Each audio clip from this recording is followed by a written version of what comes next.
नमस्कार, आप देख रहे हैं पॉलिटिकल आइडिया और मैं हूं प्रदीप कुमार। मित्रों, आज हम बात कर रहे हैं बिहार विधानसभा चुनाव का और बिहार विधानसभा चुनाव के संदर्भ में राहुल गांधी की सक्रियता का विभिन्न राजनीतिक दलों पर पड़ने वाले प्रभाव का। तो आज हम ये चर्चा करेंगे कि राहुल गांधी के बिहार में विगत 4 महीनों के अंदर जो 4 दौरे हुए हैं, इससे मेरे अनुसार सबसे ज्यादा अगर प्रभाव पड़ा है किसी पर तो वो प्रभाव पड़ा है प्रशांत किशोर पर। क्यों? इसका जवाब मैं बता रहा हूं आपको। आज 18 जनवरी से लेकर मैंने बताया कि अब तक 4 दौरे हुए हैं राहुल गांधी का। 18 जनवरी से पहले अगर आपने मुझसे पूछा होता कि बिहार की चुनाव की स्थिति क्या है, तो मैं कहता कि त्रिकोणीय मुकाबला होने की स्थिति है और minimum in worst case Prashant Kishor Jan Suraaj can get at least 10% of popular votes, मतलब 10% वोट कम से कम प्रशांत किशोर की पार्टी को मिलता दिख रहा था। और साथ ही अगर 10% वोट मिलता हुआ दिख रहा था तो निश्चित रूप से 20-25 सीटें जीतकर प्रशांत किशोर जो है किंग मेकर की भूमिका में आ सकते थे। लेकिन आज राहुल गांधी के 4 महीने के 4 दौरों का परिणाम का यह असर है कि प्रशांत किशोर के साथ जाने वाले लोगों की मजबूरी लगभग खत्म होती हुई दिखती है और इस कारण से प्रशांत किशोर का जो आकर्षण था वो आकर्षण भी गिरा है। आपका पहला सवाल हो सकता है कि मैं किस आधार पे कर रहा हूं कि प्रशांत किशोर को 10% वोट मिलता और लगभग 20 से 25 सीटें मिल जाती जिससे कि वो किंग मेकर होते। तो उसका सबूत है बिहार में हुए 4 विधानसभा चुनाव का परिणाम। आप देख लिए जो तरारी, बेलागंज, इमामगंज और रामगढ़ विधानसभा सीट पर जो चुनाव हुआ और उसके जो परिणाम आए और जिस प्रकार के कैंडिडेट्स को प्रशांत किशोर ने टिकट दिया, उसको अगर आप 243 सीटों पर अगर आप एक तरह से सेट करने का प्रयास करेंगे तो आपको समझ में आएगा कि उसी रणनीति के आधार पर जिस प्रकार से जातिगत समीकरण, चूंकि बिहार के चुनाव में एक चीज याद रखिएगा, बिहार के चुनाव में सबसे महत्वपूर्ण मुद्दा जो भूमिका होगी वो होगी जाति की। कोई मुद्दा नहीं होगा बिहार में इस बार भी, आप याद रखिए। अगर होता है तो मैं इसको चमत्कार मानूंगा, दैवीय चमत्कार, क्योंकि कोई इंसानी कोशिश जो है उसके लिए नहीं हो रही है। उसके लिए केवल और केवल दैवीय चमत्कार ही हो सकता है जब बिहार के लोग जाति से ऊपर उठकर वोट डालेंगे। तो आइए जाति पर, तो जिस प्रकार का समीकरण के आधार पर प्रशांत किशोर ने टिकटों का बंटवारा किया, उसी समीकरण को अगर वो कंटिन्यू करते तो निश्चित रूप से 10% वोट और 20 से 25 सीटें, 10% सीट भी मैं इसीलिए कह रहा हूं कि 10% वोट और 10% सीट उनको निश्चित रूप से मिलता।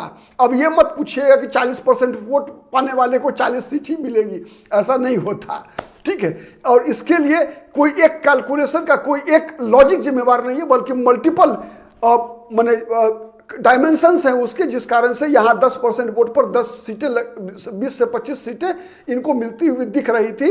ये इसके मल्टीपल डायमेंशंस हैं, इसीलिए कोई एक कारण मत पूछिएगा 40% वोट वाले को 40 सीट ही मिलेगी तब 240 सीट चाहिए, जीतने के 240% वोट चाहिए, ऐसा नहीं होता। खैर, कारण उसका सबसे बड़ा कारण है कि जब मैं बात जाति की कर रहा हूं तो प्रशांत किशोर का भी जो समीकरण, जिस समीकरण के आधार पर वो वोट मांग रहे थे, उसके केंद्र में भी जाति थी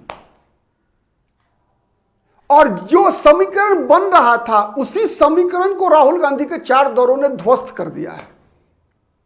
उसमें उस समीकरण, प्रशांत किशोर के उस समीकरण के केंद्र में थे मुस्लिम वोट और उसका प्रयोग हुआ था कहां? आप देखिए, रुपौली विधानसभा सीट का हुआ उपचुनाव में। वहां उसी जिले से, पूर्णिया जिले से ही नया राष्ट्रीय अध्यक्ष बनाया है प्रशांत किशोर ने उदय सिंह को। रुपौली विधानसभा उपचुनाव में क्या हुआ था याद कीजिए। रुपौली विधानसभा उपचुनाव में यादव राजपूत उम्मीदवार, लेकिन उसको पहली बार ऐसा हो रहा था 20 वर्षों के अंदर जब शंकर सिंह जैसे राजपूत जाति के उम्मीदवार को, निर्दलीय उम्मीदवार को, सवर्ण जाति का निर्दलीय उम्मीदवार को मुसलमान वोट दे रहा था और 100% दे रहा था। उससे पहले लोकसभा चुनाव हुआ था, हमने देखा पूर्णिया लोकसभा सीट पर पप्पू यादव को यादवों ने भी दिया, मुसलमानों ने भी दिया, सवर्णों ने भी वोट दिया। तो प्रशांत किशोर की रणनीति के केंद्र में सबसे पहले थे बिहार के 18% मुसलमान और इसीलिए प्रशांत किशोर लगातार हर सभा में मुसलमानों की हर सभा में जाकर कह रहे थे कि आपकी आबादी 18%, मतलब 18% सीटें, आपकी आबादी 18% के अनुसार 50 से 55 सीट विधानसभा में लड़ने को प्रशांत किशोर देने वाले थे। तो मुसलमानों की गोलबंदी प्रशांत किशोर के पक्ष में हो रही थी, जो राहुल गांधी के 4 दौरों के बाद रुक गया है। और रुका ही नहीं है, बल्कि अब मुसलमानों के फर्स्ट प्रायोरिटी प्रशांत किशोर नहीं रहे, बल्कि राहुल गांधी जिधर जाएंगे, कन्हैया कुमार और पप्पू यादव की जोड़ी जहां जाएगी वहीं मुसलमानों का वोट जाएगा। यह स्पष्ट आज के दिन में दिख रहा है। तो सबसे बड़ा परिवर्तन यह है कि प्रशांत किशोर राहुल गांधी के दम से बेदम हो गए हैं। नहीं, राहुल गांधी के दम से प्रशांत किशोर कैसे बेदम हुए? अब सबसे जो बेस वोट है, मान लीजिए आरजेडी है, आरजेडी के नीचे से यादव का ही वोट पूरा का पूरा निकल जाए, क्या होगा? तो वही स्थिति हुई है प्रशांत किशोर की। प्रशांत किशोर की रणनीति जिस वोटर समूह के पीछे 2 साल से लगातार लगी हुई थी, एकाएक पता चल रहा है कि वो तो सब साफ हो गया, सब राहुल गांधी ने कब्जा कर लिया। और राहुल गांधी ने कब्जा क्यों कर लिया? इसलिए कर लिया कि मुसलमान अब तेजस्वी यादव के साथ नहीं जाना चाहता। उसके भी कई कारण हैं। सबसे पहला कारण तो है कि मुसलमानों के बीच तेजस्वी यादव की तुलना में कन्हैया कुमार ज्यादा विश्वसनीय चेहरा है, तेजस्वी यादव की तुलना में पप्पू यादव ज्यादा विश्वसनीय चेहरा है। उसके एक नहीं मल्टीपल रीजन है उसके भी। फिर कई उदाहरण मैं दे सकता हूं, पूर्णिया लोकसभा चुनाव का, जहां हमने देखा कि मुसलमानों ने, यादवों ने तेजस्वी यादव के लगातार 4 दिन तक कैंप करने के बावजूद न मुसलमानों ने तेजस्वी यादव पर भरोसा किया, न यादवों ने भरोसा किया, और सबने पप्पू यादव को वोट दिया। और तेजस्वी यादव के उम्मीदवार बीमा भारती की जमानत तक जब्त हो गई। वही खेल रुपौली में भी हुआ। मोटे तौर पे वही खेल सीवान में भी हुआ, जहां पर कि आरजेडी के यादव उम्मीदवार को मुसलमानों ने वोट नहीं दिया। यही खेल अररिया में हुआ, जहां पर कि आरजेडी के यादव वोटर्स ने आरजेडी के मुस्लिम उम्मीदवार को वोट नहीं दिया। वही खेल मधुबनी में हुआ, जहां आरजेडी के यादव वोटर ने आरजेडी के मुसलमान उम्मीदवार को वोट नहीं दिया। कई उदाहरण है, और कहेंगे तो और मैं दूंगा। अंतिम उदाहरण बेलागंज में सुरेंद्र यादव का है, जहां पर कि आरजेडी के यादव कैंडिडेट को मुसलमानों ने वोट नहीं दिया। मुसलमानों ने वहां जनसुराज के उम्मीदवार को वोट दिया, मुसलमानों ने वहां जदयू के उम्मीदवार को वोट दिया, लेकिन आरजेडी के उम्मीदवार को वोट नहीं दिया। तो कई उदाहरण है बताने के लिए, समझाने के लिए। तो मुसलमान विकल्प ढूंढ रहा था, प्रशांत किशोर में दिखा, लेकिन जब राहुल गांधी अकेले मैदान में आ गए ताल ठोक कर, कन्हैया कुमार पप्पू यादव को भेज दिया मैदान जंग में, तो फिर मुसलमानों को प्रशांत किशोर से भी बेहतर विकल्प मिल गया। वैसे ही जैसे तेजस्वी को मुसलमान ढो रहे थे तब तक, जब तक कि प्रशांत किशोर नाम का कोई विकल्प नहीं उनको मिल रहा था।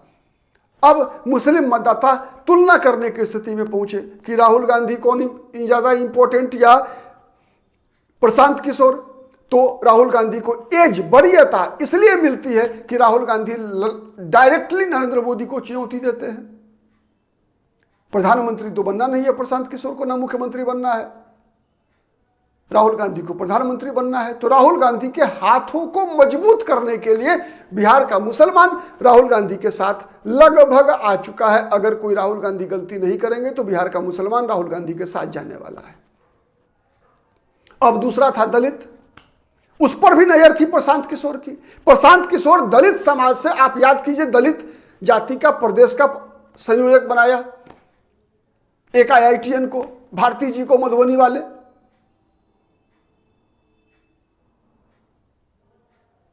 डॉक्टर जितेंद्र पासवान को इमामगंज सुरक्षित सीट पर जब उम्मीदवार बनाया तो प्रचारित ऐसे किया गया कि दलित समाज में उससे बेहतर कोई उम्मीदवार नहीं है। तो जिस प्रकार के उम्मीदवारों की खोज, जिस प्रकार के चेहरों की खोज दलित समाज के अंदर प्रशांत किशोर कर रहे थे, वो उन चीजों में उनको सफलता थोड़ी बहुत मिल रही थी। लेकिन राहुल गांधी के फिर दलित नैरेटिव चलाने से, राजेश राम को प्रदेश अध्यक्ष बनाने से जो खालीपन था दलित नेतृत्व में, चूंकि दलित वोट बटा हुआ है, पासवान जाति के लोग एकदम चट्टानी मजबूती के साथ चिराग पासवान के साथ है, मुसहर समाज जीतन राम मांझी के साथ है, पासी समाज थोड़ा आरजेडी उदय नारायण चौधरी और जदयू अशोक चौधरी के साथ है। तो बटे हुए लोग बटे हुए हैं। उसमें से जो न्यूट्रल वोटर थे, जिस पर प्रशांत किशोर की नजर थी, उस वोटर को अब दलित नैरेटिव चलाकर, दलित संवाद यात्रा के माध्यम से, एक हाथ में संविधान, दूसरे हाथ में बाबा साहब अंबेडकर का फोटो लेकर राहुल गांधी बिहार की यात्रा पर निकल चुके हैं। और राहुल गांधी के जो सिपा सलार है कन्हैया कुमार, पूरे बिहार को मथ रहे हैं। अब उस मंथन में कौन बड़ा चेहरा साबित होगा, कन्हैया कुमार या प्रशांत किशोर, ये तो आने वाले दिन पता चलेगा। लेकिन वहां भी बात यही आएगी कि राहुल गांधी या प्रशांत किशोर। तो मेरा मानना है कि राहुल गांधी को ज्यादा बड़ा एडवांटेज मिलेगा। इसीलिए मैंने कहा कि प्रशांत किशोर और यही दो वोटर समूह ऐसे थे, और तीसरा अति पिछड़ा समाज। अब देखना है उसमें कौन सी चालें चलते हैं। वैसे माना जाता है कि अति पिछड़ा समाज भारतीय जनता पार्टी और नीतीश कुमार के साथ है, लेकिन इसमें भी सेंधमारी की कोशिश कांग्रेस भी करेगी, प्रशांत किशोर भी करेंगे। कितना सफल होते हैं आने वाले दिनों में पता चलेगा। आज के लिए इतना ही, फिर किसी अन्य मुद्दे पर आपके समक्ष हाजिर होंगे। तब तक के लिए धन्यवाद, नमस्कार, जय हिंद, जय भारत।